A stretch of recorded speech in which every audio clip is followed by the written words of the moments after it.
Hello and welcome to another edition of the ATACS podcast. I am your host today. I am Flex from Raleigh, North Carolina. We are adults. We talk about cool stuff, and today we are here to talk about Prince of Persia: The Lost Crown. It is February 26, 2024, and I am joined by my fellow Prince, Nate from Clayton, North Carolina. How are you today, Nate? Hello, I'm here. I am a prince. What are you the prince of? Come back to me. I don't know. Okay. Perfect. We are a two-person crew today because we're the only two who have good taste in video games. Yeah, we're the two people who bought this video game. Yeah, which is, I feel pretty confident in saying, not to tip our hand here, it's going to be one of the best games that we play all year, probably. Yep. Just because it's a very good video game. That's no shade to anything. It's no shade to anything else coming out this year. Just saying that this video game be good. And yes, we are going to talk about this game in all of its details. So this is a spoiler cast, so to speak. So if you don't want to hear any spoilers about Prince of Persia: The Lost Crown, this is your one and only warning to leave now.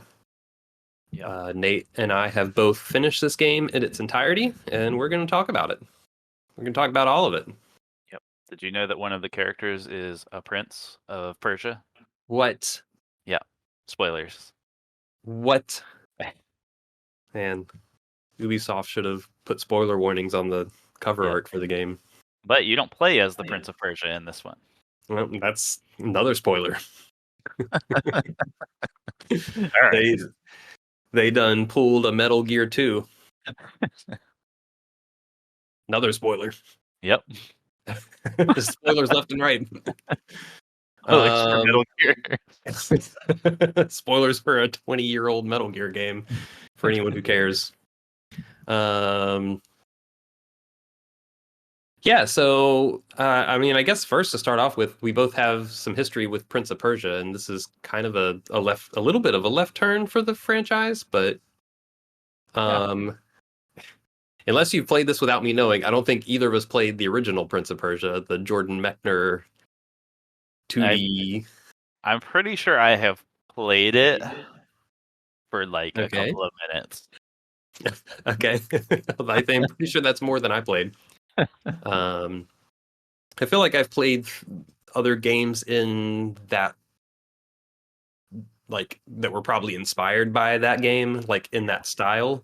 I can't tell you what they are off the top of my head. I'm drawing a blank, but I'm pretty sure I've never played the actual original Prince of Persia. Yeah, I'm pretty sure I have touched that game in some way through some means that were definitely totally legit. Yeah, and never really got anywhere in it. Yeah, I have a feeling it's probably hard. It's one of those old games before, like, in the era when games were just hard. But yeah, I think it's safe to say that this is probably the case for most people. I really came to Prince of Persia with the Sands of Time, quote-unquote, reboot, when the series went 3D and became a 3D platformer, and I really, really liked the Sands of Time. Like, that's like an all-time favorite. Just really great 3D platforming and really great animation, and that time rewinding potion's real cool. And just super clever, charming, well-made 3D platformer. And is that kind of where you stand on that one as well? Yeah, absolutely. I think Sands of Time is really cool, and that trilogy of games, I like them all at the time. I don't know if I revisited them if they would all hold up, as probably the Sands of Time would be the one that would actually hold up. Um, Hmm. but I liked all three of those at the time. Yeah, I I have definitely had the thought, especially after playing Lost Crown, of man, I should go back and replay those games Yeah, just to see at least the Sands of Time, if not the whole trilogy. But I just bet the Sands of Time holds up just fine. I bet it probably does. The Warrior Within, I remember being my least favorite. That was the middle edgy chapter, Yeah, but I still don't remember. Like I still remember liking it yeah, fine. I liked it. And then the Two Thrones, I remember liking. I feel like people had kind of checked out of the trilogy by then. Like I remember it Yeah, not getting a lot of buzz, but I remember liking Two Thrones quite a bit. yeah, Um, but Sands of Time definitely my favorite of the three. yeah. Those games all did cool stuff. Were there other Prince of Persia games between that original and Sands of Time? I'm not super like You dialed in. know, that's a great question and something I could have looked up before we started this You podcast. know, we didn't really come here to talk about the whole history of the Prince of Persia, but here we are. Yeah. Um, Um, but I know Mainly there going to was, talk about our history with it. I know there was Um, the trilogy of the Sands of Time, and then there was the next reboot, which was a standalone game just called, I think it was just called The Prince of Persia. yes, it was Uh, just called Prince of Persia. Um, so there was a game called The Shadow and the Flame, Prince of Persia 2, The Shadow and the Flame, okay, which looks like it was just another one in the style of that first one yeah, sure, made by Jordan Mechner. sure, And then I have heard of this before. There was a game called Prince of Persia 3D, okay, and I don't know anything about that game, but it exists. okay. It Uh, exists. and then after that, so the original was 89, Prince of Persia 2 was 93, Prince of Persia 3D was 99, and then Sands of Time was 2003. So, fairly spaced out during Yeah, that yeah, period. And then yeah, that Sands of Time trilogy was just back to back to back years. That was one year after another. That was Ubisoft cranking them out in that yeah, era. Um, and then yeah, it was just a couple years later. Like it was Two Thrones 2005, and then 2008 they reboot Prince of Persia with yeah, the new art style on the 360 era, I guess PS3 as well. Um, and I played and really liked that game too. yeah. Um, I remember at the time when that game came out, it was interesting because Ubisoft had just started the Assassin's Creed series mhm. around the same time. And I remember reading an interview that was like after Prince of Persia came out, where they were like, now we got all the fantasy stuff out of our system, and now we want to go do the Assassin's Creed thing, or something to that effect. It was very Yeah. funny. I mean, it is. I'm glad you mentioned Assassin's Creed because I wasn't thinking about this in this moment, but I definitely remember thinking about it at the time that Assassin's Creed did feel like it kind of came out of the Prince of Yeah, Persia games. yeah, Like it's it, definitely of that lineage for sure. yes. And obviously, Assassin's Creed ended up being way more popular and kind of took Yeah, over.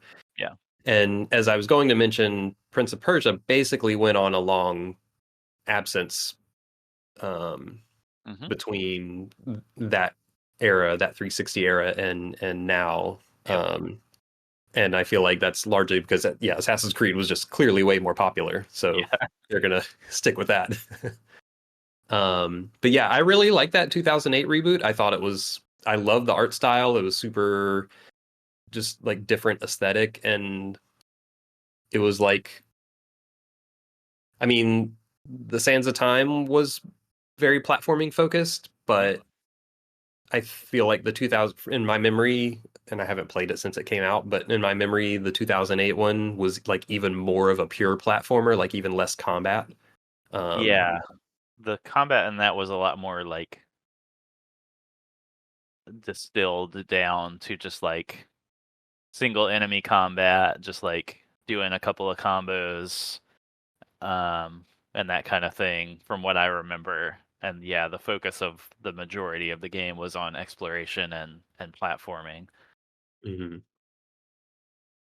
Yeah, and I really liked it. I thought that was just like a fun world to jump around in. Yeah.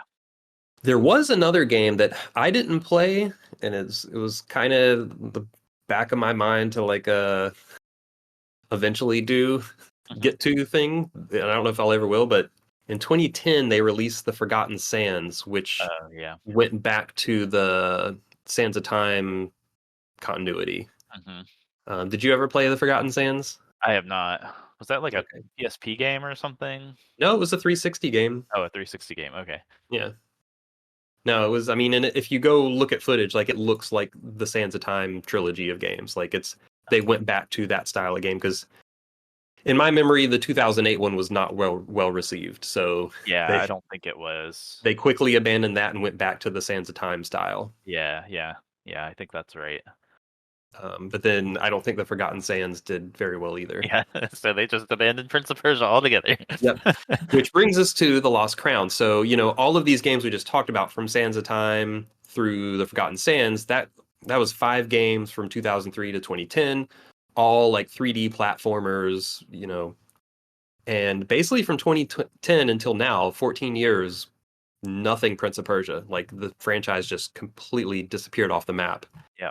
And then here we are with the Lost Crown, and they're kind of rebooting it again.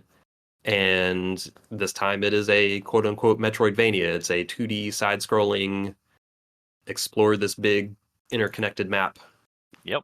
game. And it was $50, I think. So it's like slightly less than standard price. Yeah, I think it was either 40 or 50. I don't remember. Yeah. It's less than 60. So it's less than like a standard full price game. Yeah. Um, which I don't know if you read it this way. That signals to me they're like kind of just trying something out. They're like Hmm. probably devoted less resources to this and are like, okay, we devoted less resources. We're going to put it out at a slightly budget price. I mean, still pricey, but Yeah, it's um, probably one of those things where like there was a team at Ubisoft that like was between projects and like had this idea and really wanted to do it. mhm. And they were like, yeah, okay, we'll put a little bit of money behind this and not market it at all Yeah, and see how it does. yeah. And unfortunately, from reports we've gotten, it doesn't Yeah, seem like it's doing great. doesn't seem like it. It did very well critically, I think, Yes, but it did got not sell super well is the word out there. So yes um, that's reviewed unfortunate. reviewed very well. Did not sell very well from what I understand, but Mhm. Unfortunate, you know, but it's, it could.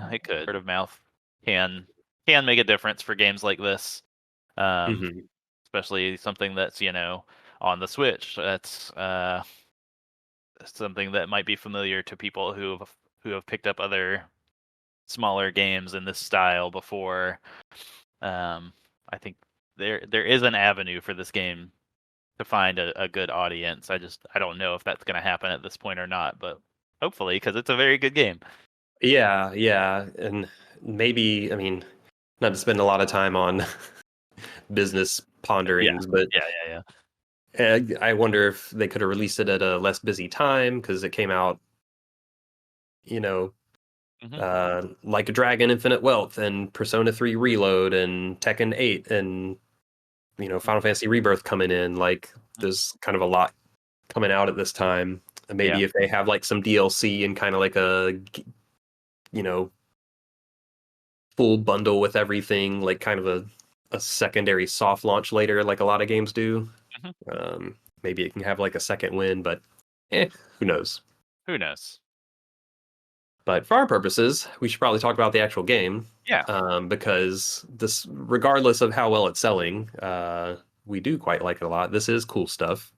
Hmm. Hmm. Um, and I guess my first question to you is, and I also ask this knowing you're not necessarily the biggest Metroidvania fan, Yeah. but how did you like this kind of pivot or reboot or whatever you want to call it for the franchise into this type of game? Like, how well did that work for you? Yeah, I really liked it. I'm a fair weather Metroidvania fan, or I pop in for a game here or there in this style. And I would say most of them I like. I don't have a ton of them that I just like adore the way some people do, but I like them, and it's hard for me to say like would I have preferred something in like a 3D platformer Sands of Time style over this. My gut feeling is no. I probably prefer them trying this out with the success that they had. So I think it was a good move. I mean, it makes sense to me. Like, it still has all the hallmarks of the Prince of Persia games that I've played and enjoyed, with good good platforming, gaining new abilities, um, lots of uh, different options for ways to move around both in and out of combat, and for that to feel good. Um, it has all of that stuff going for it, and it just does it in a slightly different configuration. So I thought it made sense and was a good pivot. Yeah. No, I agree for sure. Because yeah, I think despite the like genre shift, I mean, yeah, it still carries a lot of the same Yeah. hallmarks of what I think of Prince of Persia. Yeah. Um, I feel like when I think of Sands of Time in particular, I think of like good platforming and good animation on the platforming. Hmm. Um, and this game definitely has that for sure. Yeah. Um, which I guess maybe we'll just go ahead and talk about the platforming. Like, Sure. I would say from like a gameplay standpoint, this game has kind of three pillars, which are kind of the standard pillars of Metroidvanias. Platforming, combat, and exploration. And to me, tell me if you agree with this or not, my favorite part of this game, The Lost Crown, was the platforming. Yeah. Um, I think Yeah. you think you're on board with that. Yeah. I think I would rank those, if I were ranking those three things from what I got the most out of in this game, it would be platforming, and then combat, and then exploration. Hmm. Yeah. Yeah, I think the other two are probably fairly equal to me. But the platforming, I think, is, I mean, I think all three are good. I'll Yeah. say that. Yes. Um, but I think the platforming is really what, because like I think the exploration is like, and we'll get to this as well. I think it's like fairly, like it's kind of what you expect for Yeah. a Metroidvania like this. I think the platforming they go above and beyond. Like I think, like when I think of 2D, like this is what makes this game stand out. When I think of 2D Metroidvanias like this, like they normally don't go this hard on the platforming. Right. And they don't, and if they do try, they don't do it this well. Hmm. Like Hmm. this game really goes for it and it does it extremely well. Like there are multiple, I mean, not, I shouldn't say multiple, there are a lot. There are a lot of like platforming gauntlets or challenges, some of them required, some of them optional. Like it's, there's a mix of required and optional. And like they really make you use the like abilities and platforming tools you have. Like they really get a lot of mileage out of you. You don't actually have all that many abilities, but they get a lot of mileage out of them and they use them in the platforming in oftentimes in surprising ways. Like there were a lot of platforming rooms where I would like look at it and I'd be like, how do I get through this? And then Yeah. I'd have to like think on all my abilities and like have to use them in ways that I didn't initially think of. Like once I figured it out, it was like the solution was like a way I wasn't initially thinking I could even use the ability that way to accomplish that. Yeah, for sure. And that extends to a lot of parts of the game, I feel like, where like yes, the platforming gauntlets do that really well, but also like the puzzles that they have that are not strictly like actiony platformer things, but like just something you have to kind of figure out. Also use the abilities in really creative ways. And then all of the abilities also have like combat uses too, which is fun to throw in the mix. So it's really cool to see them like have a small core to just get like wring every little bit of juice out of. Yeah, for sure. Um, and I, yeah, I really liked doing those platforming gauntlets, and they're like for how many of them there are, they also like kept them varied and like they were always like different spins on them. Yeah. Um, and yeah, and towards the end game when you're like combining all of the abilities at once is like these are these are ridiculous gauntlets. Yeah. And it feels good too. Like it controls well. Like everything feels responsive and is just fun to pull off. Um, and you played on the Switch, right? Yeah, yeah, I played on the Switch and I was super impressed with how well it runs. Like there were some bugs here and there that were mostly just like Hmm. little like um like environment clipping and stuff like that. But in Hmm. terms of just like the frame rate and the controls and how snappy it feels, like it's rock solid. I think I heard somewhere or read somewhere that they like targeted the Switch as their primary development platform. I don't know if that's provably true or not, but it feels that way playing it on the Switch. Yeah, So I think I heard that as well. I do remember reading that they wanted the performance to be good on every platform. right, Um, and from what I can tell, they nailed it. So you played it on Switch, and you said it felt great. yeah, I played it on yeah. PS5. It felt great. Hmm. Um, yeah, so I pulled it up here. Yeah, the Switch was 1080, 60 frames per second, according to Ubisoft site when docked. 720, 60 frames per second when handheld, but like that's the standard Switch resolution, but running at 60 frames Yeah, per second. yeah. This game running at 60 just it feels very good. It's very responsive, um, and all the abilities and the moves that you can do and the way they chain together just lends itself to that. Um, keeping the frame rate high being very important. Yeah. So I think I would have been able to tell if there were any issues there, and I did not have any. Yeah. No, that's great that it runs that well on the Switch because Yeah, yeah, I mean, if I were to make a guess, that's probably the platform it's going to do the best on. it Um, probably. yeah, yeah, and I played on PS5 and it ran smooth there. I mean, I would expect it to, but Yeah, yeah. um, yeah, I do think this is a game where the 60 frames per second is meaningful Hmm. because we started talking about the platforming. This is true in combat for sure as well. Like you're doing those moves very quickly and you need very precise timing a lot of cases. Like a common move you have to do while doing the platforming is like you're sliding down a wall Yep.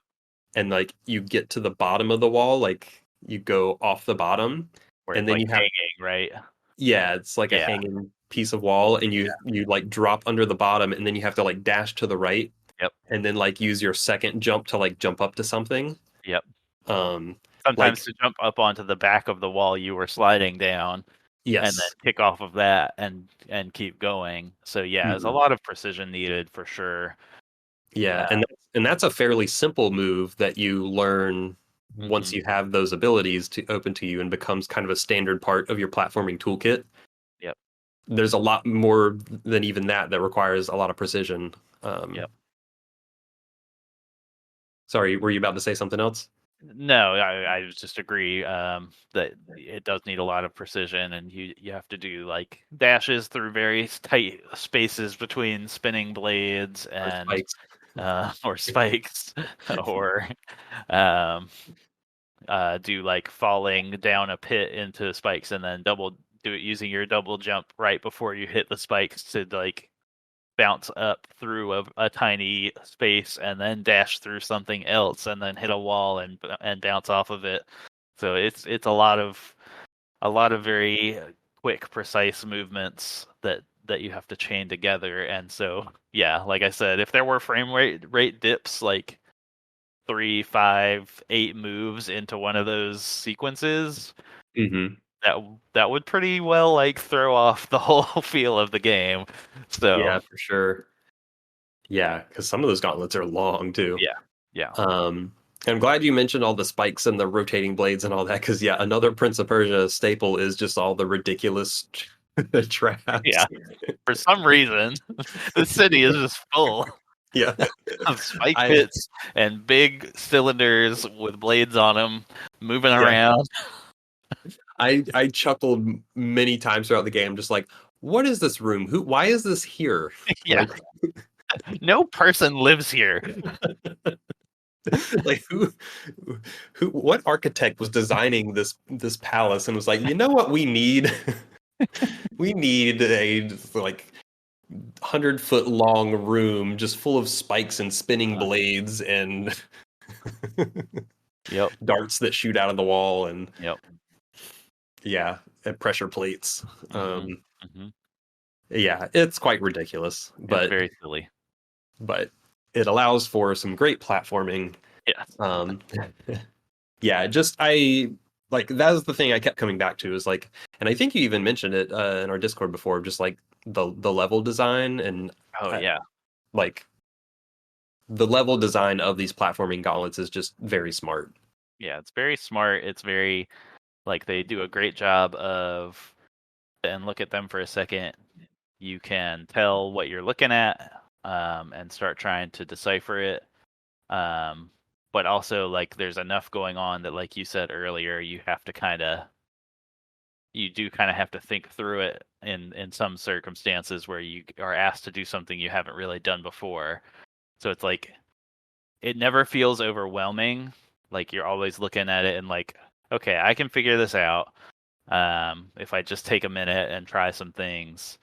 And I know what's going to kill me, and I know where I can slide and what I can jump off of and what's safe. Like all of that stuff visually is super clear.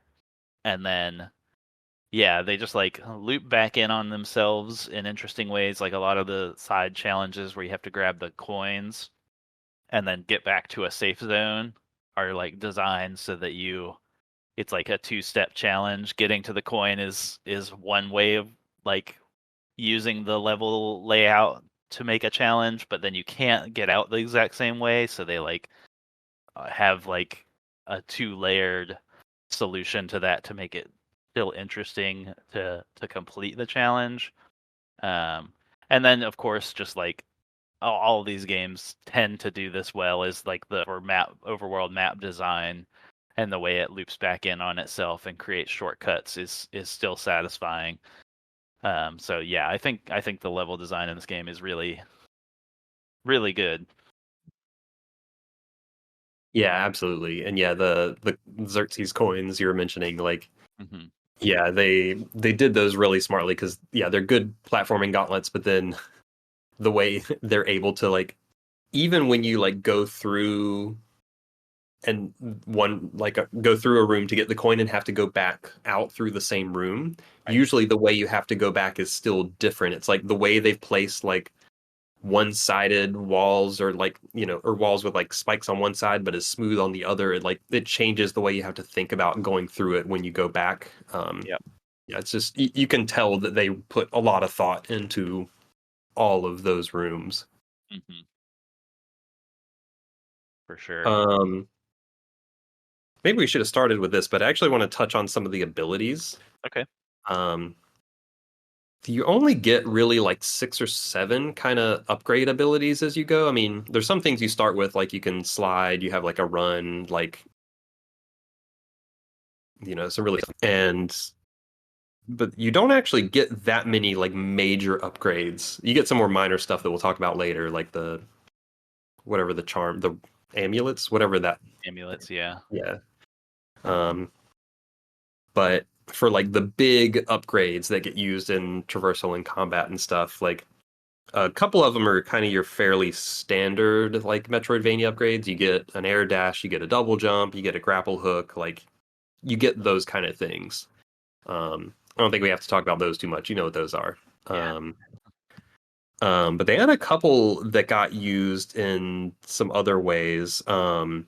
The one that you actually get this pretty early, and I don't remember any of the official names, but this is like a teleport thing. Like you place a like copy of yourself somewhere in a room, and then you can press the button to like warp to it. Yes. this is probably the move that actually like surprised me the most. Definitely.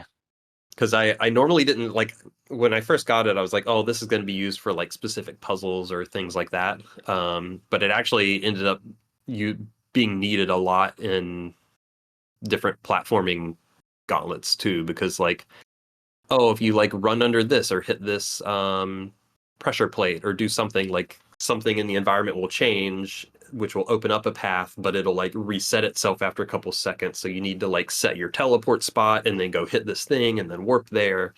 Mhm. Um, and that was really clever. And sometimes you'd have to like fall down and then like hit something with your bow, and then like right before you landed on the spikes, warp back up. So like they really, you can tell they really thought like outside the box, even of like kind of abnormal ways of using that power. Yeah.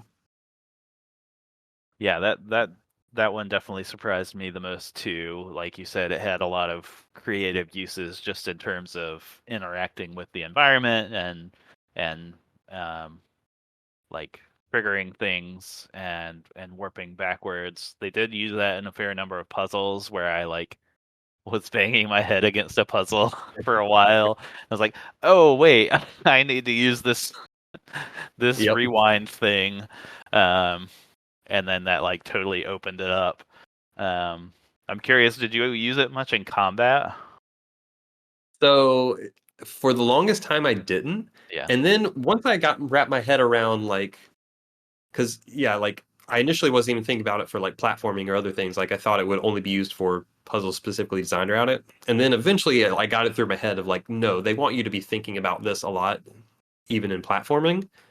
And then once I wrapped my head around that, I kind of translated it to combat. So like the Yeah. last third of the game, I started using it a lot in combat. Hmm. I actually got to the point where in bosses, I would always just have one set. Hmm. So Yep.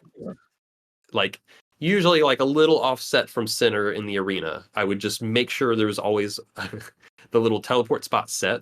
And then like if I was over dodging whatever the boss's stuff was and they were standing around that spot, I would just warp to them and start attacking them.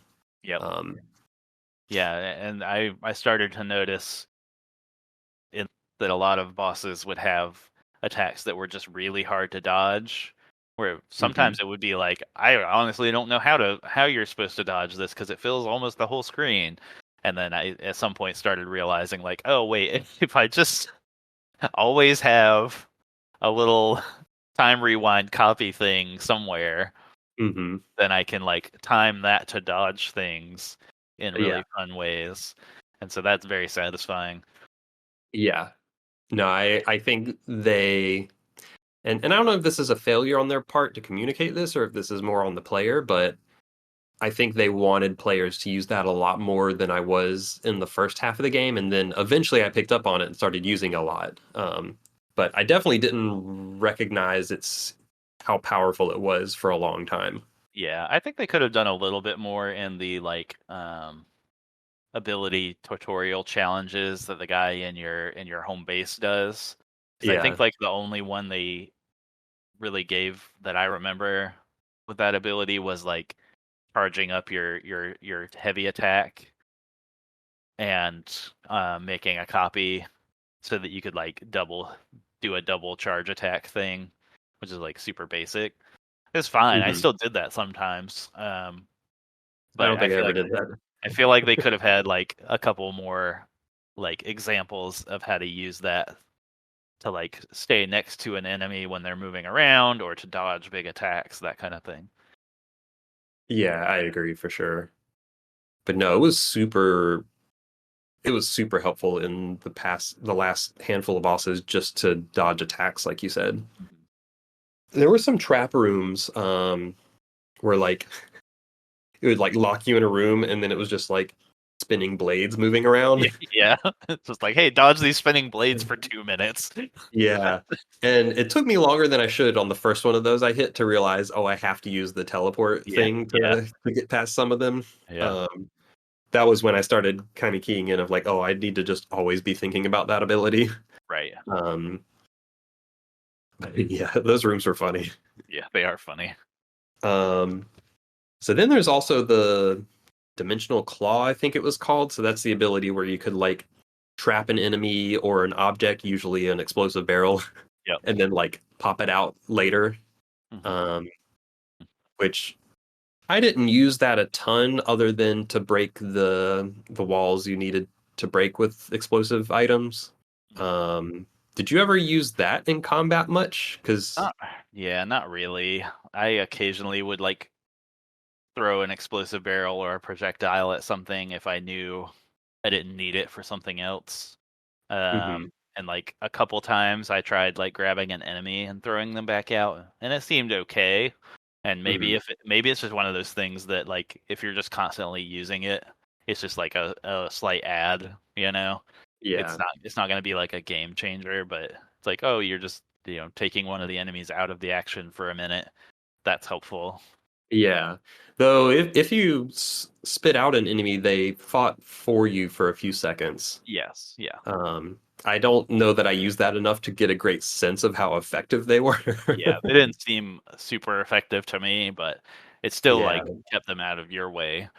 Um, hmm Yeah, so I think this is the ability I was least like this was probably my least favorite ability. I just don't feel like I got much out of it.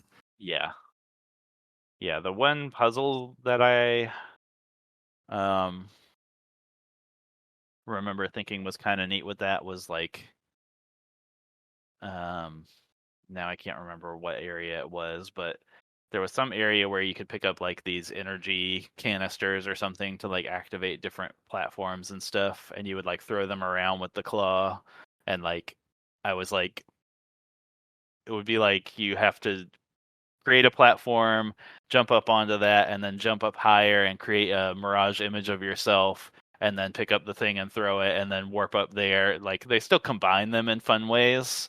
Yeah. Um, but yeah, that ability by itself didn't do a ton hmm other than pick up explosive barrels and blow walls open. Yeah. Yeah, no, I agree with that.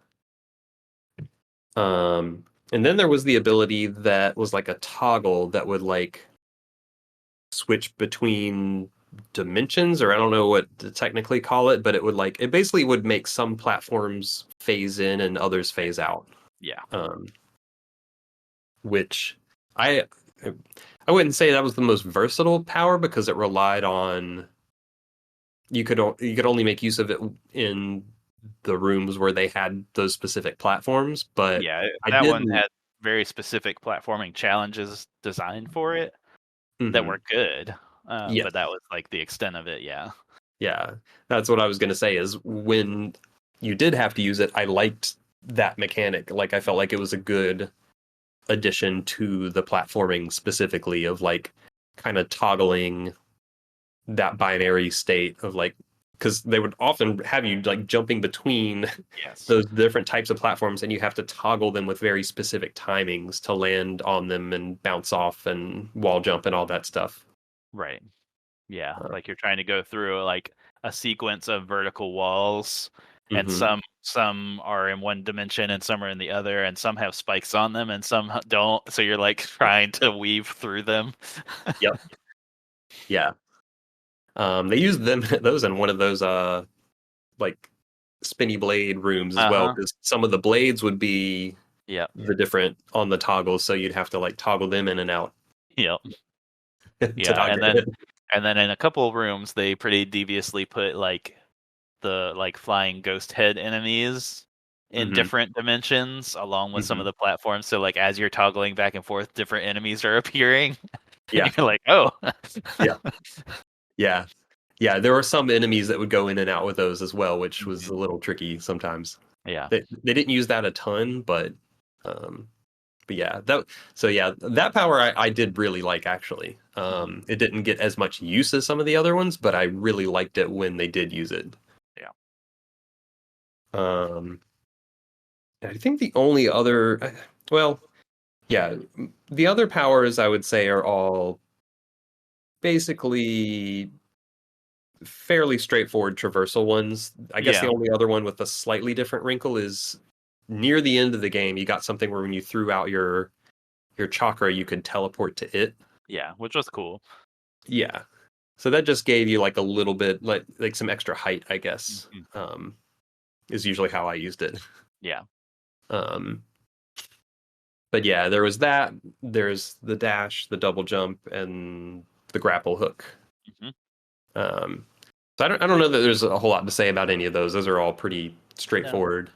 but they all feel Um, good, and they all like feel like meaningful upgrades as you get them, as they should. They open mhm. up a lot more space and um, shortcuts and things like that through the world. So, Yeah, and definitely as you're going through the world, it's like, oh, if I had something like a double jump that would get me more vertical height, I uh-huh. could get up there. That would be really nice right now. Yeah, which standard Metroidvania thing, Yep. but this game definitely has that. And yeah, when you, as you mentioned, as you get each of those, it opens up a lot of new things you can do. Yeah. And also just Um, makes combat feel more dynamic when you have all of those abilities to string together, because you can really start to air juggle enemies and like chase them through your combos around an arena, um, which yeah, always absolutely. feels good to like knock enemies up and then do like a full combo chain in the air and then dash to chase them and continue the combo chain and then double jump again to like get to another area, or keep chasing the same enemy, or all of those things, or like grapple to somebody. Like all of those things just chain together to make you feel like at the beginning of the game you're just kind of walking from enemy to enemy, parrying and doing your basic combos, and then by the end you're like just flying around the arena from enemy to enemy, like you're on top of them at all times doing maximum damage. it, Yeah, for it feels sure. very good.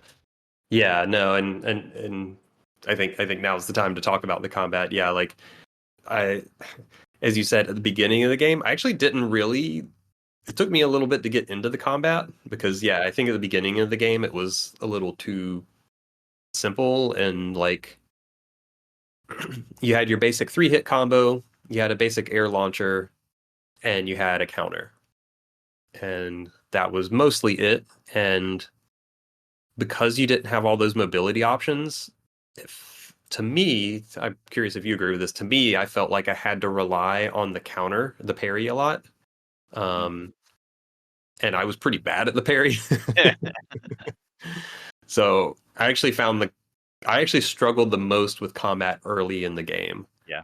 Um, and then once I got all of the other movement options, especially the dash was the big one. Yes. Um, but I mean, every other thing helped, like just kind of added on to it. Mhm. But like once I was able to dash around, like I found myself just dodging way more than parrying. Mhm. Because well, you probably do this at the beginning, but like just from a standstill, if you tap the same button that the dash is on, you do like a little backwards hop. Yeah. But then also you could dash through enemies. So like especially the bigger enemies, I would like be at their feet and like Yeah. you basically just like dash through their feet and then you're behind them. So Mhm. I did a lot of like dashing through, like doing the like backwards hop to dodge things. Like I did a lot of that mobility to dodge, and then of course all the like launching into the air and juggling and chasing that you mentioned. Once everything got added on, but yeah, all of that felt really snappy, just like we've been saying with all the movement in general in this game. Like it all felt very snappy and fun and responsive, and like by the end of the game, I was definitely really into the combat, just executing all that. Like you feel like your combat mobility options are just so strong. Yeah, for sure. It feels really good. Um, yeah, I mean, I like the basics of it for sure. Like I'm a parry fiend. Give me a parry in a game, and I'm Yeah. like, yeah, I'm gonna get this parry down. Hmm. And so that's what I did for a lot of the game. But Okay. but I definitely got more into like, yeah, following up those juggle combos and like trying to keep enemies in the air is like something that I grew into throughout the game and really enjoyed. Um, because it seems like that's kind of how they want you to play a lot of the time, just because of how many tools you have to do that. Um, Hmm. and then a lot of the bosses later in the game stop having as many parryable attacks. Like Yep. everything becomes unblockable at some point. So Yeah. kind of have Which to. yeah, which I think's a little frustrating. Like I don't know. I feel like if you're a game with a parry, like the parry Yeah. should be Like if you want that to be a central part of your combat, it should always be a central part of Right. your combat toolkit. Yeah. And like I think it's perfectly fine for like every boss or even regular enemies to have like one or maybe two unblockable moves. Like that needs to still be a threat, but Right. that needs to be the exception, not the default attack. Yeah. Yeah. Um, because yeah, like I definitely in the back. I mean, I'd already kind of peeled away from parries, but definitely in the last handful of bosses when they were just throwing so many unparryable attacks, Mhm. I was Yep. just like, yeah, I'm not even gonna try and use parry anymore. Yeah. Just dodge. Just dodge. Yeah, just do the dodges. Um, and teleport around. Yeah, as we already talked about, that became more of a lifesaver. Hmm. Um, I think the other thing they did really well with the combat is just the variety of the enemies. I think they did a really good job with. Um, because I think that can be like a really big have a really big impact for good or bad your Hmm. enemy variety. But I think, and we'll talk about this more in the exploration as well, is like they did a good job distinguishing all of the different zones in the world. And one of the ways they did that was with the enemies. And like you had to use really different tactics against them because like in that starting area, the lower city or whatever it was called is like, yeah, okay, like these are pretty standard, straightforward. But then like, oh, in the sewers, a lot of these enemies like poison you or like throw Yeah. poison darts. Yep. And it's like you really want to dodge or parry, like you had to put a focus on not getting poisoned all the time because that was bad. Hmm. Then I like was in like the pirate area, the like sunken ship area, whatever that was called, and like they're all like throwing these explosives and like mines and stuff Yeah. everywhere. And popping out of boxes. Yeah. Um, and then like the upper city just had like tons of flying enemies, so you had to like be really good at like chasing down flying things. Like just every zone in the game felt like it had like a different style Yeah. of enemy that you had to be adept at fighting. Yeah, Um, for sure. And it's like a good mix of like smaller, like easier to deal with enemies and like really threatening normal enemies that they mix and match in. So it's like mhm. I always in combat was like, okay, where's the big threat? Like I'm gonna go after that guy because if I don't pay attention to this person, they're gonna just like sneak up on me and completely destroy me before I even have a chance to respond. Like there Yeah, are for some of the sure. enemies that like I think they're in the sewers that like go invisible and fly around and like try to sneak Oh attack you, God. and they give you the bad hug Yeah. that like reduces your max health. Yeah. You can't even heal it until you go back to a checkpoint. Like I I hated hated those them. guys. Yeah, they were my least like I hated them so much. Like every time I saw one of them, yeah, it was just like Kill Bill, focus Yes. on them, just Yeah. uh ignore everything else, like Nope. doesn't Nothing else matter. matters. This guy's gotta go. Um Even then, still half the time with me focusing on him, he would still get me with the bad hug. Yeah. Um, But yeah, they do a good job of like just like both just throwing a random enemy at you at an inopportune time when you're trying to like platform and they're just going to be annoying, but then also mixing and matching like mhm, very specific like encounter setups.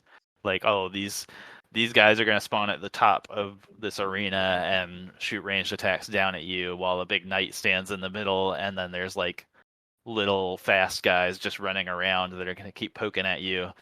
And like, mhm. okay, what do I prioritize here? Yeah. Yeah. And yeah, like I think this game just does a such a good job of that in so many aspects of it, of just like you can tell so much of it was like well considered and Yeah. thought out and intentional and like yeah, just like the different enemy combinations and how they place them in the environments too, because there's environmental hazards in a lot of these encounters as well. So like, in the sewers there's also like the poison goop. In some areas there's like a lot of traps. just a lot of different things, different like approaches. The the ice area, the last area had the little ice things that would float around, and even after you hit them, they would Mhm. like basically be like a little ice mine floating in the air that you had to Yep. avoid. Yep. Just all sorts of stuff like that.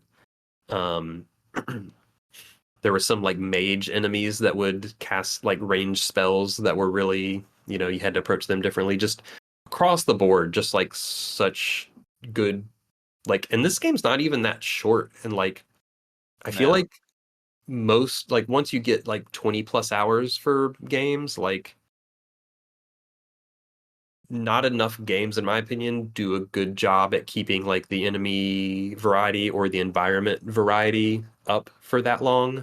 Yeah. And I think this game like does really well at that for being, a surprisingly meaty game in terms of length. Hmm. Um,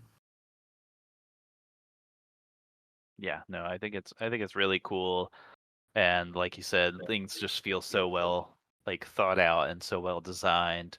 It's not just like here's six different types of big enemies with a lot of hit points and hit hard. It's like no, all the enemies move different, have completely different animations, have completely different like threats that they pose. Um, like in terms of how much area they can cover, in terms of status effects, in terms of how hard they are to chase down and deal damage to. Like there's just like a good mix of basically any like combat archetype you can think of is probably represented somewhere in this game. mhm. Yeah. Yeah, absolutely. And like oftentimes would surprise me, like catch me off guard, like Mhm. just not expecting that level of nuance or variety. Mhm.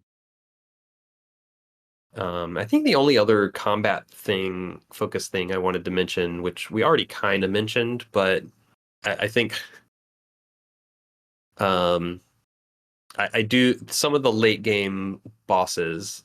I think I didn't find as enjoyable. Mhm. Um, we already talked about they had too many attacks you couldn't parry.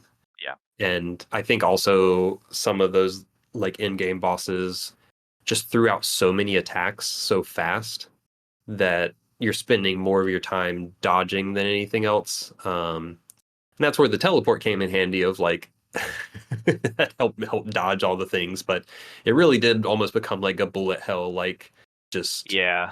constantly worrying about like like they really just became so focused on dodging stuff like constantly. And like I think some of the earlier fights had a better rhythm of like, oh, attack dodge, like it was a better like back and forth rhythm, and as Right. opposed to just like, all right, no, dodge things for 15 seconds straight and then get your one or two pokes in and then go back to like it became more heavily skewed on the dodging side. Yeah, I agree, and I found that frustrating too. And thinking about it now, I think it really is like so much of this game's combat enjoyment for me was like being on the offensive and like constantly moving myself into position to deal damage to like the targets that were most meaningful. But then in some of those boss fights, it's like, yeah, actually, you just kind of can't do damage to them right now, so just like hang tight, and Yeah, then you can get your couple of hits in, yeah, and that could be a little frustrating. yeah. And I don't mind a boss like that. I mean, that's a classic video game thing where you Yeah, have like yeah, boss patterns and you have to, you're going to have your dodging segments where you're just like, okay, learn the patterns, dodge the attacks, and so forth. But the balance definitely felt off with this, like, no, I'm just spending way more time dodging. Um, and some of those bosses have a ton of health. yeah. That Um, is definitely true. Did you? mhm. So I don't know if you were gonna want to talk about this later or not, but did you have like a build that you used with the amulets? yeah, we can talk about that now. I didn't really have much in ways of builds. Most of the amulets I used were pretty standard ones. So like I always had the amulet that would give me an extra revive if I died. Um, is like if you go down to zero health, it'll bring you back with a little bit of health. I always had that equipped. I always had the one that made my basic sword attacks deal more damage. I usually had the one that made my bow deal more damage. Um, I usually had the one that increased defense against melee attacks. Mhm. So like I mostly just kind of kept the standard buff ones on. Mhm. Um, the only one that I used that it was maybe like a playstyle thing was there was I forget exactly how it was worded, but it was like increases damage dealt from dodging attacks. So it was like Mhm. if you do the little, if you're standing still, press the dodge button and you do like little hop back, Yeah. and then if you press attack right after that, he does like a special like forward thrust kind of Yeah. slash. Yeah. Yeah. Um, so it made that deal more damage, and also if you dodge through them and then do like the little back kick, Hmm. it would make that deal more damage. So those, I forget its exact wording, but it was like dodging attacks. Yeah. Yeah. Yeah. I actually use that a lot. So what, how I ended up fighting is I started noticing at some point, like halfway through the game, that like if I tried to do the basic 3-hit combo, the third hit almost never landed because the enemy would just dodge or block. Uh-huh. But if I did attack, attack, the backwards dodge, then the forward attack again, Uh-huh. that would usually connect. Okay. So I started end up doing attack, attack, back dodge, attack, attack, back dodge, attack, attack. So I would always do 2 attacks, then the dodge. Hmm. And I could string together longer combos before they'd react. That makes sense. I like that. um, or I would slide through them and keep attacking, but it was Yeah. just like I would do 2 quick hits and then either do a back dodge or a slide through them. Right. Right. So that was kind of my play style, and the only amulet I really equipped was the that one that increased dodge attacks. Hmm. Sometimes I would put the air attack buff on Yeah. as well, Yeah. depending on what else I was equipping. There were a couple fights where I used the amulet once near the end when I realized that the teleport was so helpful in boss fights. Hmm. I equipped this amulet that like when you teleported to something, it would like let Oh, off, it would like do like a motion. attack along the Yeah. trajectory you go on. Yeah. Yeah. I never tried that. Yeah, when I first saw that, I was like, oh, that seems useless. Like, when am I Yeah. going to hit with that? But then as I started teleporting a lot more in Right. battle, I was like, oh, maybe I should put that on. Makes sense. Yeah. um, so yeah, I didn't really have like a focused play style. It was more general buffs other than the dodge attack stuff. What about you with the amulets? Um, Fairly similar in some ways. Like I tried, well, basically for a lot of the game, I had anything that would increase damage output. Hmm. 'Cause I just wanted to be able to kill things faster. Hmm. Um, and then like parrying ones. So like there was one that healed you some when you parried. Hmm. And then I think there was one that like made you get a lot more of the special meter when you parry. Hmm. So I would do those and parry a lot for a lot of the game and just like keep myself healed up and then like be able to throw out lots of the special moves because I was getting so much of that meter from Yeah. parrying all the time. But then other than that, it was like, yeah, the basic sword attacks and air attacks. I think there was one that you did more damage if you were at full health. So I would try to keep myself at full health or through parries and potions and just like wail on guys. Because if you have all of those damage up ones on at the same time, like it really starts to stack. Um, Yeah. I tried it near like late in the game to do a goofy build with arrows because you get like a fire arrow amulet Hmm. kind of late in the game, and it does not work at all. Great. Because it was kind of annoying actually because it just lets your arrows like put the fire status on things that you hit, but the way the fire works in this game is if you come into contact with anyone who's on fire, then you also become on fire. Um, so I was like trying to figure this out. I was like, all right, I'm gonna put on the amulet that reduces fire damage to me, and I'm gonna up my bow damage and get the fire arrow amulet on, and I'm just gonna become fireman, and I'm gonna set everybody on fire, and I'm not gonna care that I'm on fire. and it was like, okay, this kind of works against regular enemies. And then I got to my first boss fight after I was trying that, and I couldn't set him on fire. So he was just immune to it, I guess. And I was like, Great. okay, this is stupid. I'm gonna go back to just my damage and parrying build. Yeah, that's a bummer. Yeah. I do. Hmm. I don't really think the amulet system's bad, but I do think there's not as much variety Yeah. as I would like. Like, I feel like I used like the pretty standard buffs, and like I don't know. I mean, to be fair, I didn't try everything that much, but I feel hard pressed to say like I think the parry stuff could work if you're really good at parrying, which it sounds like you leaned into. But like, so it's like, yeah, if you're good at parrying, you can use the parry things. Otherwise, just the standard buffs seem as good or better than anything else. Like a lot of the other stuff just seemed too narrow use case to Yeah. really consider. Yeah, I feel like with how many amulets there are in the game and how many you can equip at a time by the end, it feels like it should be a more meaningful system than it ends up being. Hmm. But, it is what it is. Yeah, because there are a lot of amulets, There's a lot of and them. yeah, there's a lot, and most of them I just didn't use Yeah. because you really can't equip all that many. Oh, I'll tell you the one that I fully upgraded as soon as I got it and never took off was Mhm. just like less damage from environmental hazards. Because I actually never used that one. Because when I'm doing those platforming segments, every time I land on the dumb spikes or whatever, you lose a chunk of health. And Yeah, if you have that thing fully upgraded, you basically don't take any damage from them. yeah, yeah, you're not wrong.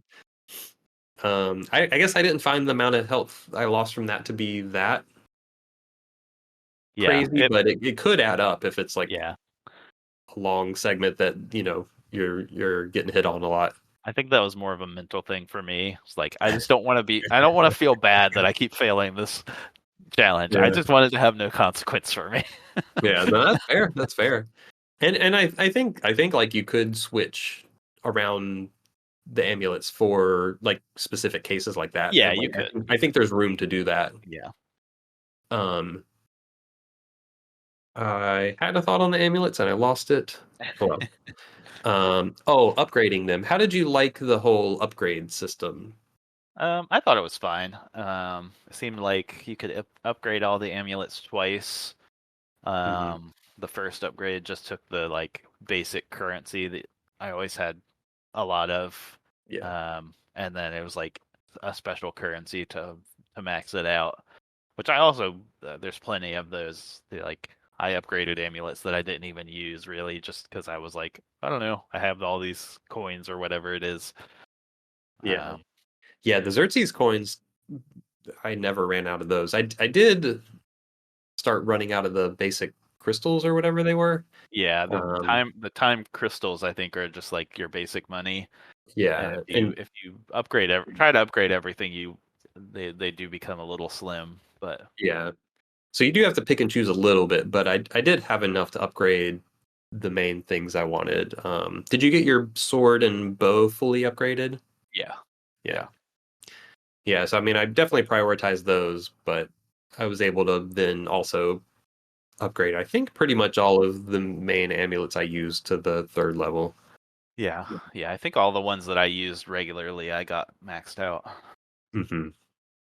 Yeah, I could see it being potentially frustrating if you like put a lot into upgrading certain amulets and then later decided Hmm.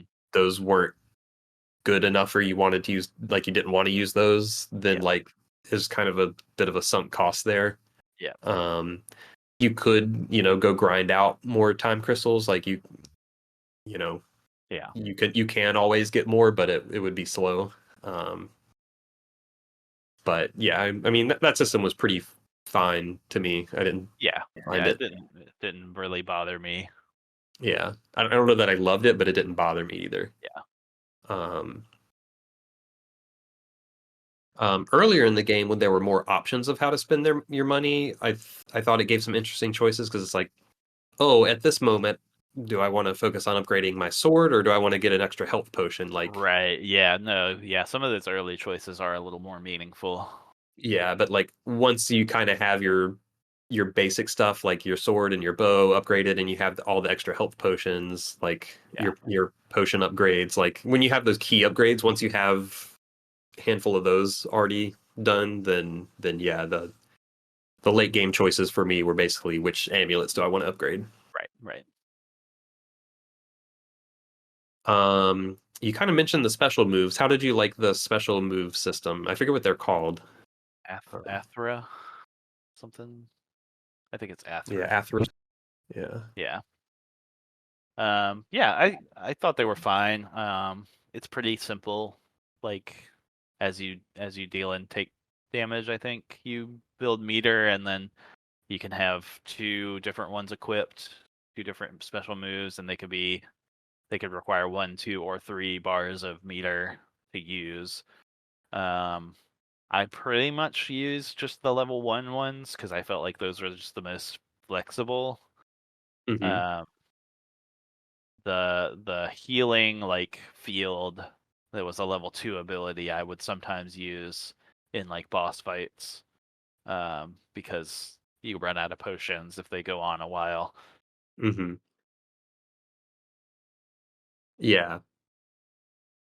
Yeah, the level 2 healing one was a staple of mine when I got it for a long time. Yeah.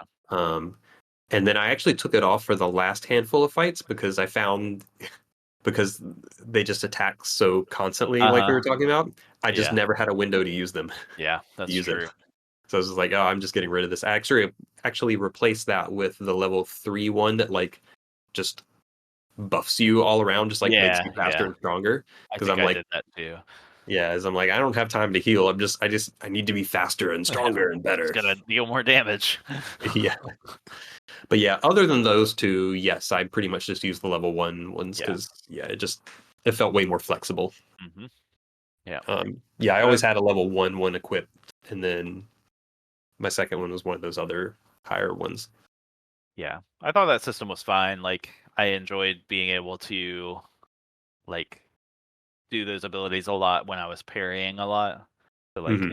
enemies that I got like figured out their attack patterns well, I could just like parry them and then nuke them with an ability, and that was always satisfying. Yeah, Um, for sure. but it's a I pretty simple, straightforward system. Like not a lot of nuance to it.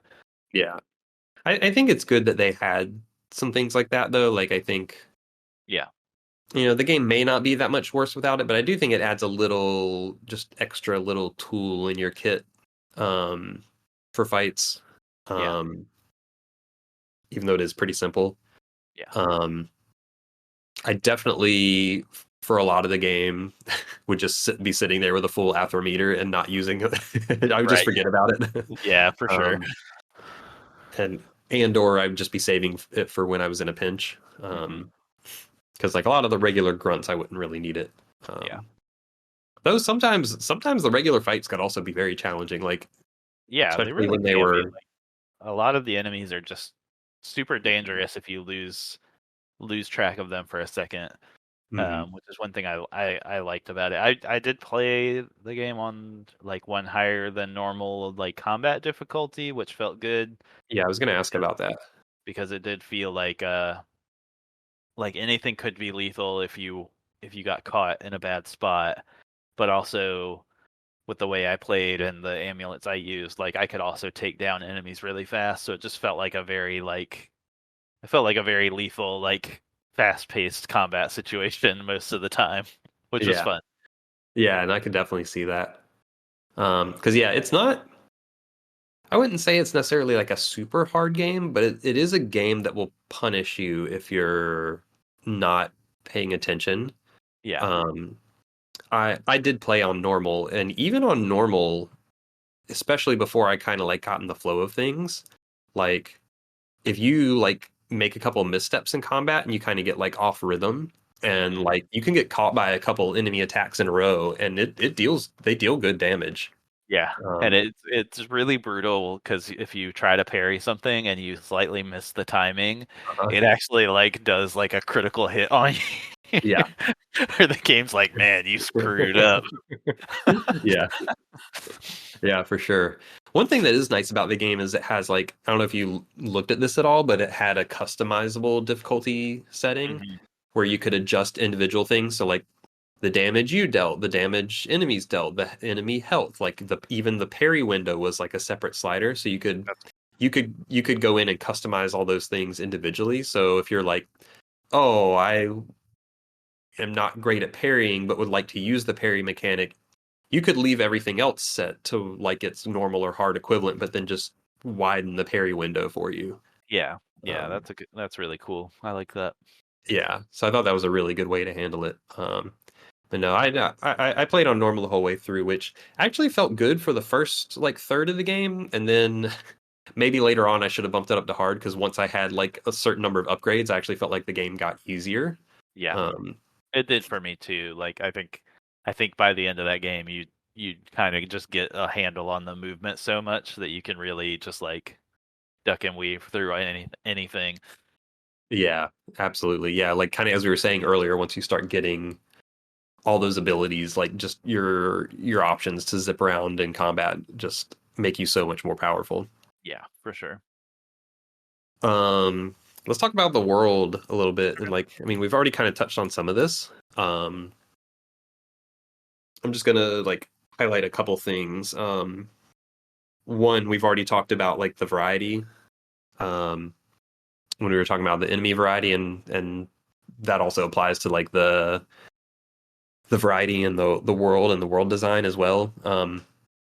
I think all the different areas are very distinct and both aesthetically and mechanically, like they all kind of have their own different mechanics that I think they implemented really well. Yeah. Um, I also think there are a few times where the game really caught me off guard with uh like after you first meet Varum and it, like knocks you all the way down to the sewers or wherever you go, Yeah. you lose your map. I forget what caused you to lose your map. It's like when you first meet the old man Yeah. and like you don't have your map. I forget what area in the game that was, but it's like That's things right. like that where it like Yeah. throws you, it like I don't know, disrupts the normal mode of play and like Yeah. kind of kept me on my toes. And I thought the game did stuff like that really well. Yeah, for sure. And it has some like Dark Souls style things where an enemy kidnaps you and throws you in prison and stuff like that. Yep. Yep. I was gonna mention that because yeah, like that was the moment because I think that happened before the losing your map temporarily Yeah. part. And yeah, when Bloodborne bro threw me in a jail cell, and Yeah. I was like, okay, like this game's like not pulling any punches. Like Yeah. it's, you know, for in a lot of ways, yes, it's like a quote unquote a standard Metroidvania, but I think it has enough of those extra wrinkles to like just shake things up and like keep things like fresh that like you never quite know what to expect. Even if most of the time you do, like there's just enough little sidestepping that it's like, okay, like it's gonna throw me curveballs. And I thought that was really fun. Yeah. One of the coolest areas in terms of just like the look and the idea behind it was like the ship battle that's frozen in time, Yeah. which is so rad looking. Yeah. When I got there, I was like, because I wouldn't say this game looks amazing a lot of the time. No, it Like doesn't. it runs well, which is the most important thing. Yeah. But like, yeah, you get to that area and it's just that was definitely a moment of like, wow, this looks cool. Yeah.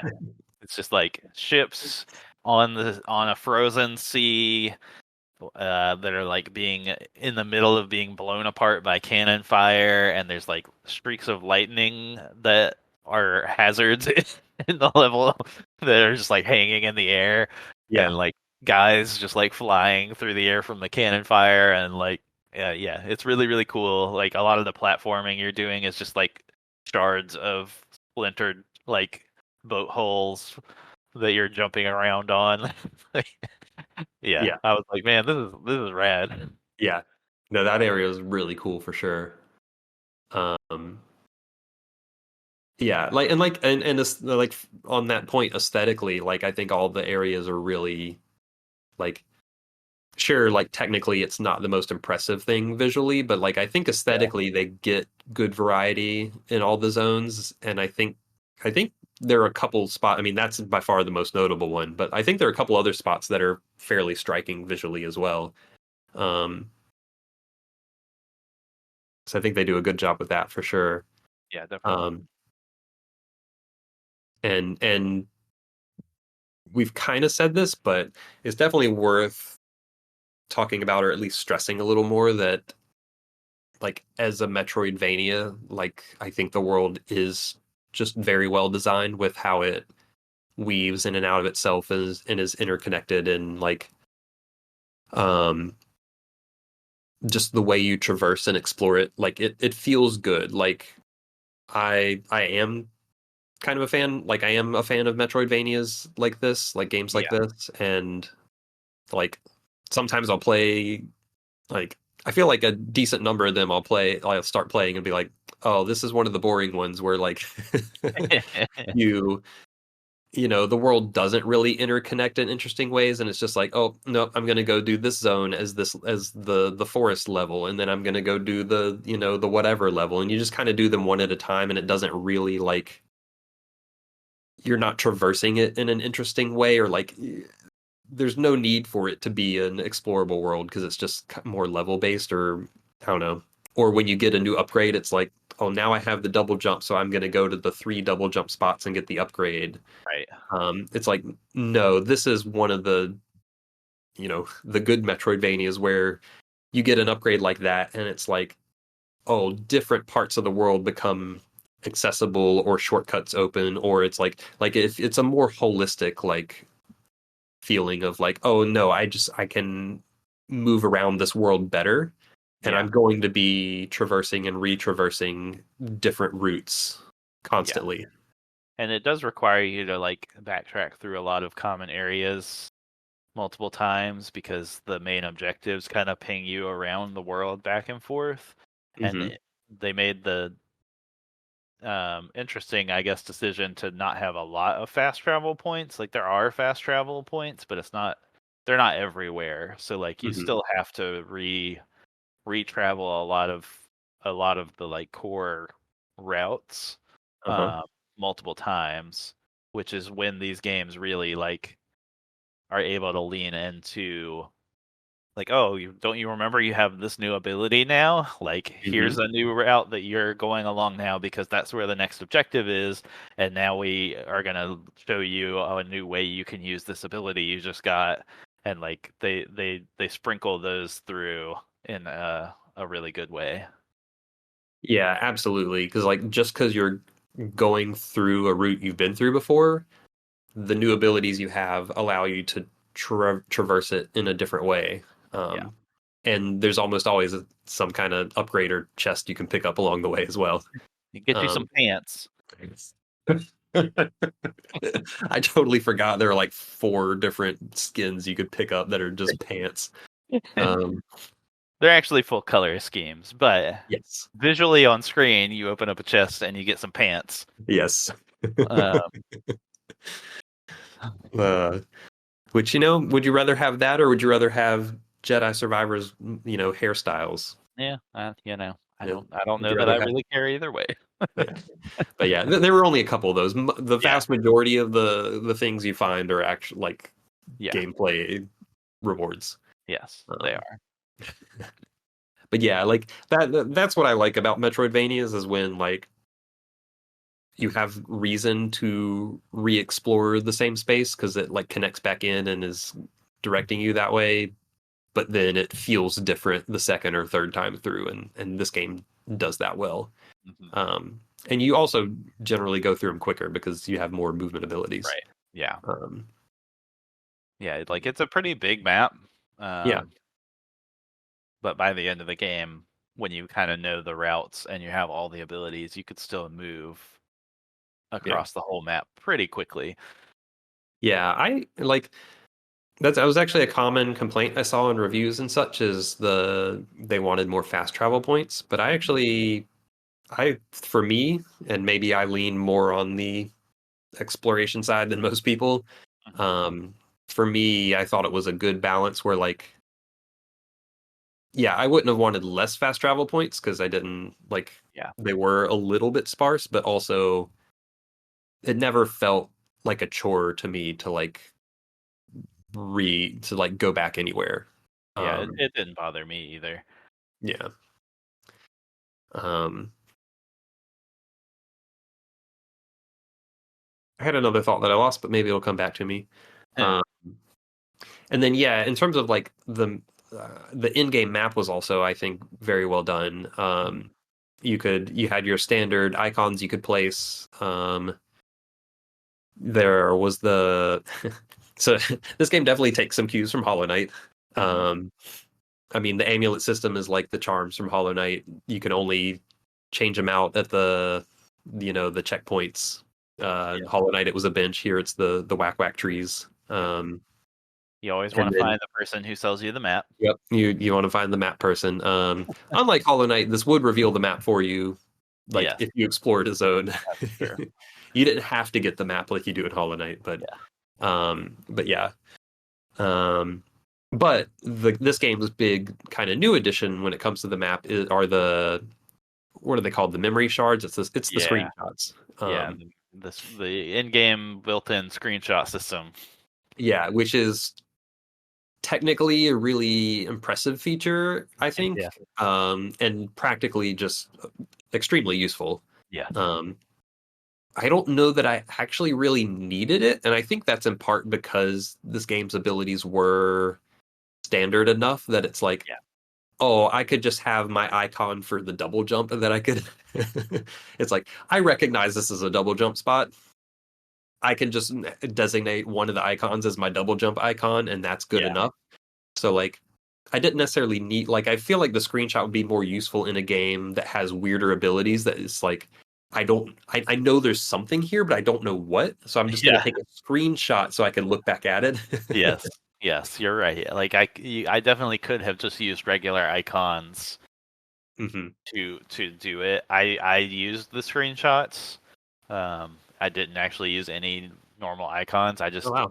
whenever I saw something that I couldn't reach, I just took a screenshot of it, Yeah. the memory shard. Did you ever run out of memory shards? Because they actually cap you on how many you could use. No, I didn't run out. Okay.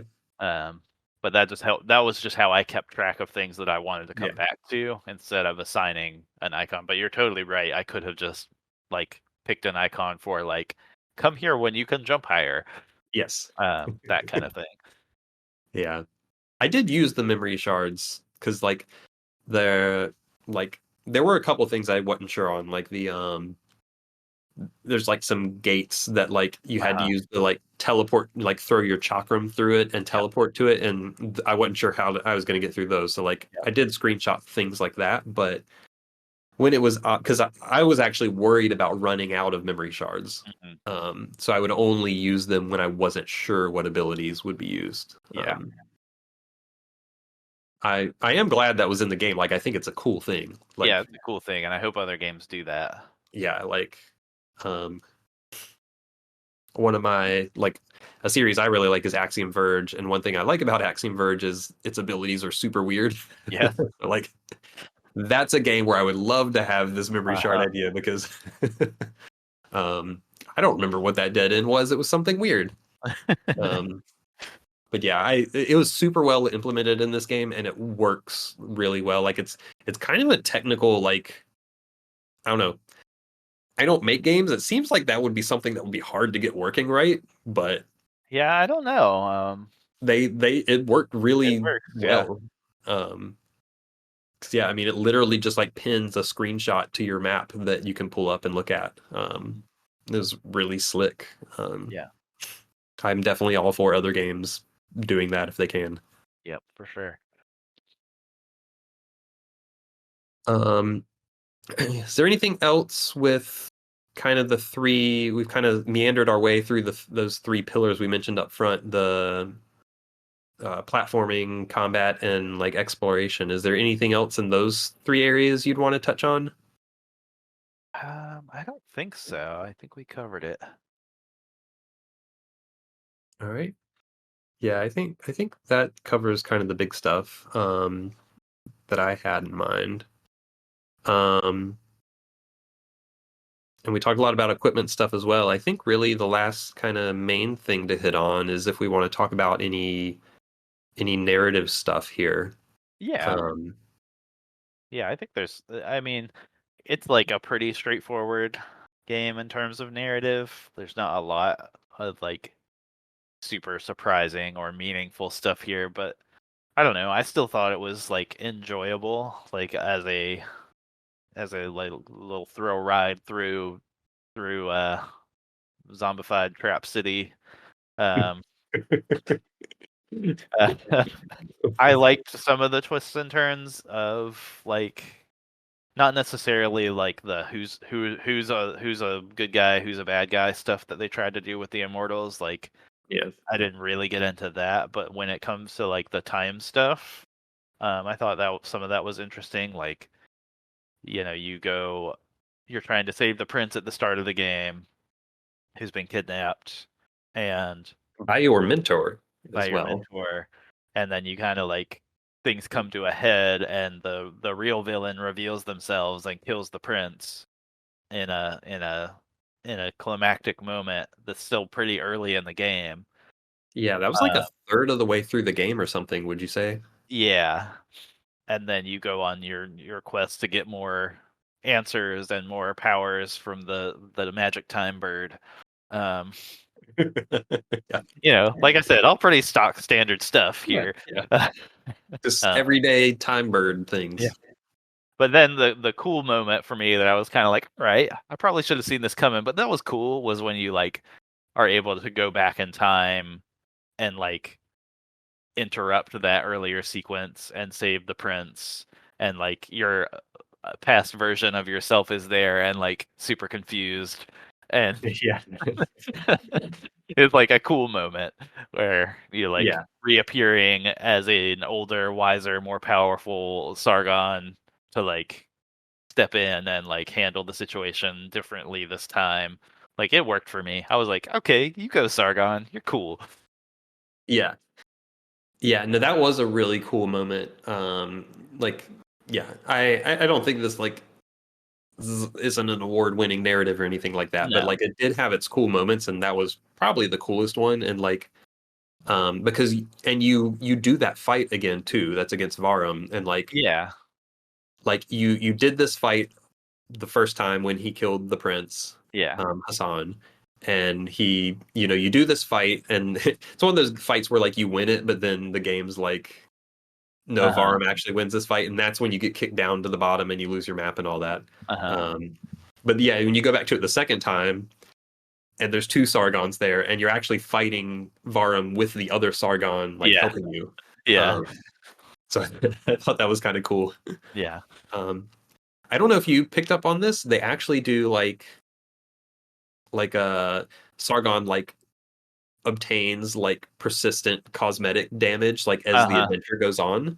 Yeah. Um, and I noticed it a little bit here and there, but it really stuck out in that scene because like the younger, Yeah. fresher Sargon like didn't have all these cuts and bruises on him, whereas Yeah. like present you Sargon, Yeah. yeah, All like beat up. it was a little more roughed up. Um, but I thought that was a neat little touch as Yeah. well. No, I overall enjoyed it as a reason to explore this city. And then Mhm. like I said, it had some of those cool moments and um some cool boss fights, but overall the story is pretty straightforward. I was a little so you called it a city, and I'm a little confused on the setting because Uh-huh.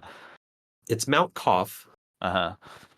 and like it's like on the one hand, I thought all of this was like part of Mount Qaf, but then yeah, there is like there's a zone called the lower city, a zone called the upper city. So like there is like a city area to this. Then there's also like the library area or whatever that's called, the archives. Yeah. And then there's like a sewer, and then there's the whole pirate area and the boats, and like it is a very diverse. Like, how's all this stuff in a mountain?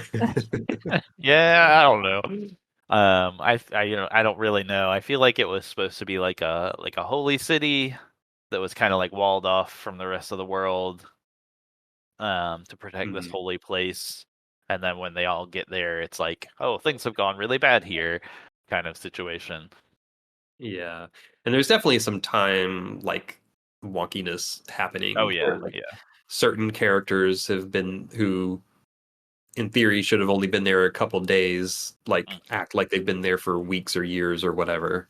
yeah. Um, so there's definitely some time stuff happening, and you do actually encounter some side quests. We didn't mention that there are Mhm. some side quests, but like there are other characters you meet who have kind of been stuck here for a while, and um, you can help them out via side quests and such.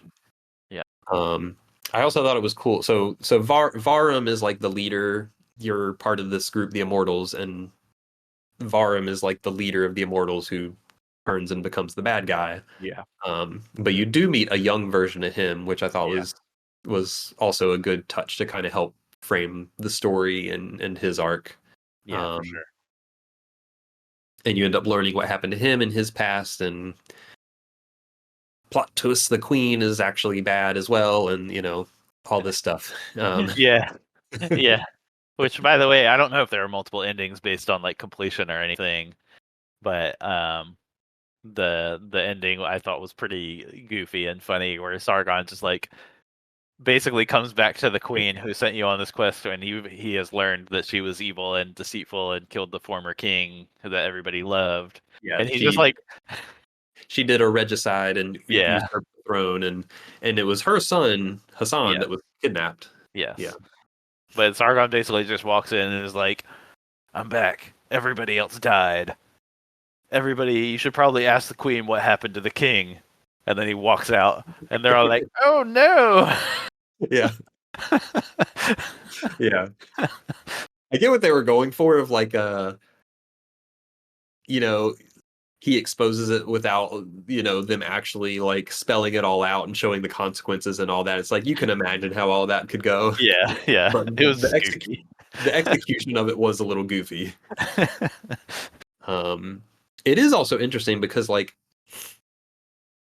this is one part of the story I'm not sure they pulled off really well, is like you could see an angle where they were trying to make Varum like a sympathetic villain, and Uh, that like they had you interact with like little kid Varum, and what happened to his dad and him was tragic and like not his fault. Like, you know, when you see someone stab your dad and then like, uh, that's probably gonna mess you up. yep, yep, yep.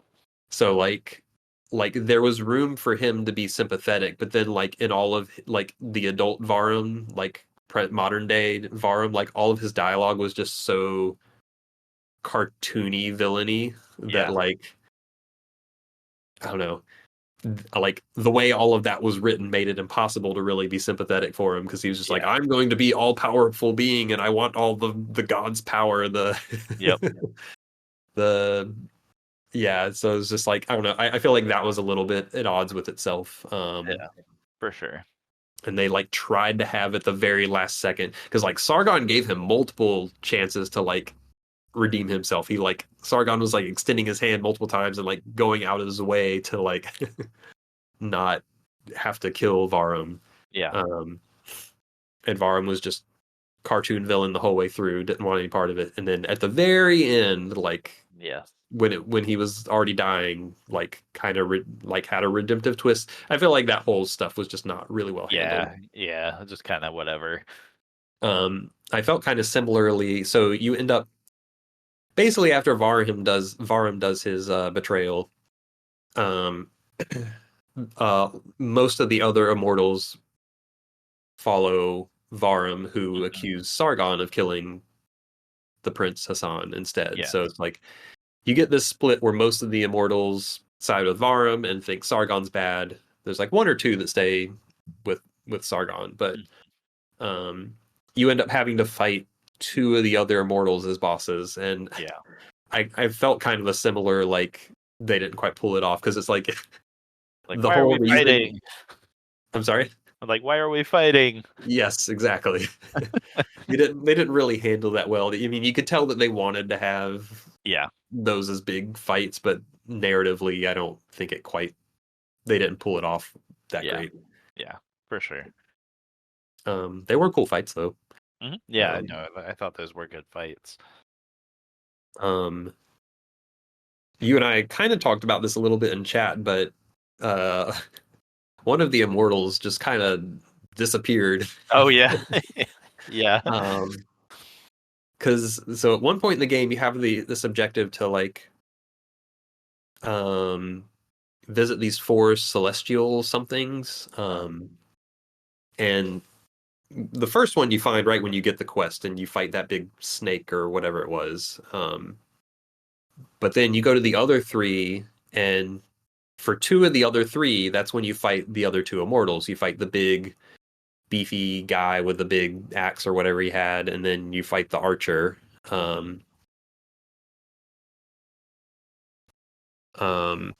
Orad and Menelaus, I think, was the archer. Elias was the archer. Yeah. Yeah. So you fight those at two of the three, and then the other one, the third celestial thing, there's just no boss fight at all. Yeah.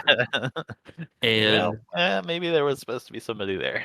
yep, and there's one immortal who's not accounted for the entire game. So of the seven immortals, you have Sargon, your Yeah. character. You have Varum, the main boss. Yeah. Uh, Artaban and Neith stay loyal to you. Uh-huh. So that's four of them. The other three, there's the two you fight as bosses, Orad and Menelaus, and then the final one is Rodjin, something like that. Uh-huh.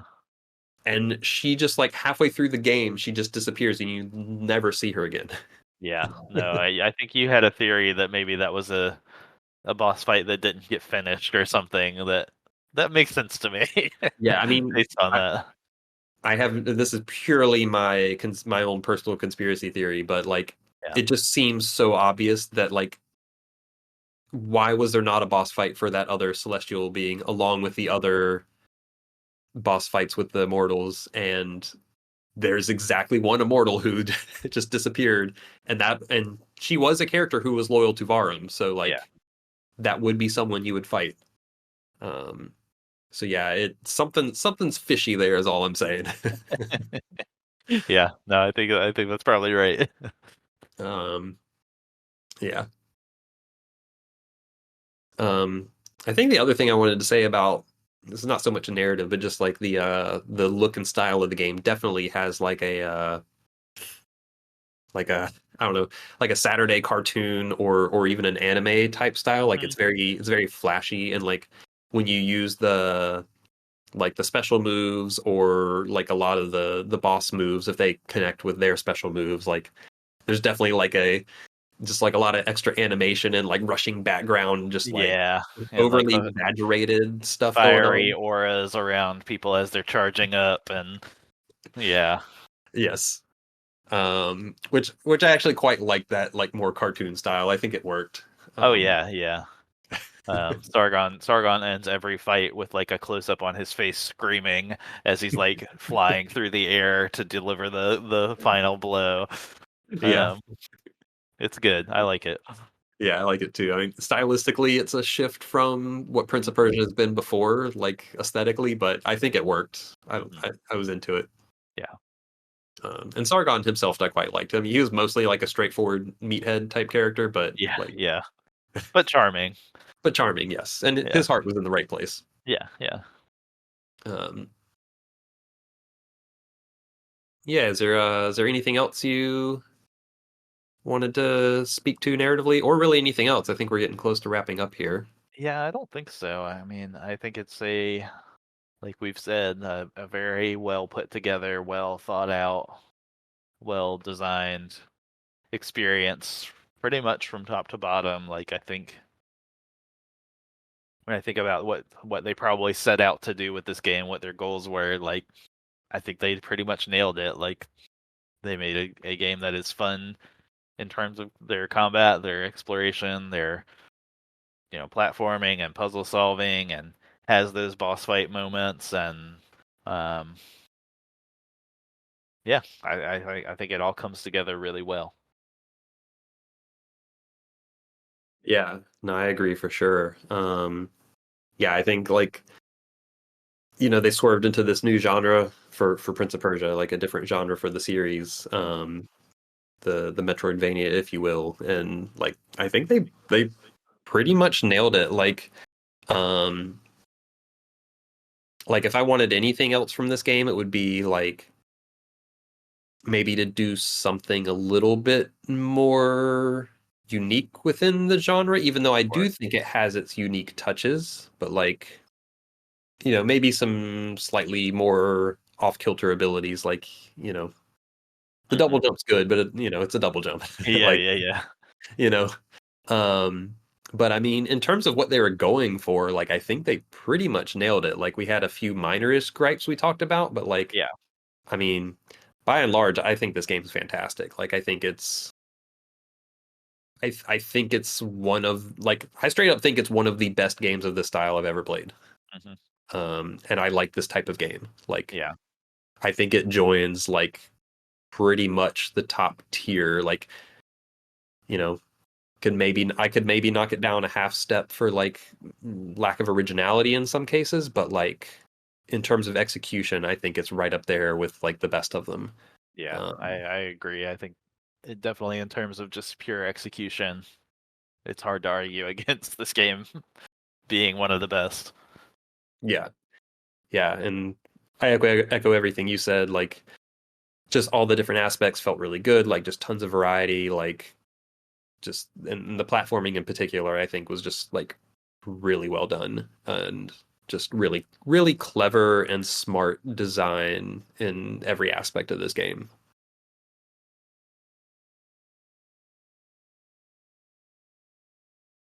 Anything else we want to add, or is that a podcast? I think that's a wrap. Alrighty. Well, that has been our ATACS episode on Prince of Persia: The Lost Crown. Just absolutely fantastic game that we both quite enjoyed a lot, and other people should play it so we get more of them. Yep. I don't think we'll probably get a sequel to this game, but that would be nice. I guess that's my final question: is do you think this would be a good, if they can do it? Do you think this is a direction you would like Prince of Persia to continue going? Yeah, I mean, at least a little bit. I would like to see them try to do a follow up and see what new ideas they could bring. I would love that. Mm-hmm. I would as well. It is a fantastic game, and we are going to wrap up this podcast. Thank you everyone for listening. I have been Flex, joined by Nate, and that's a wrap. Thanks for listening, and we will see you next time on the ATACS podcast.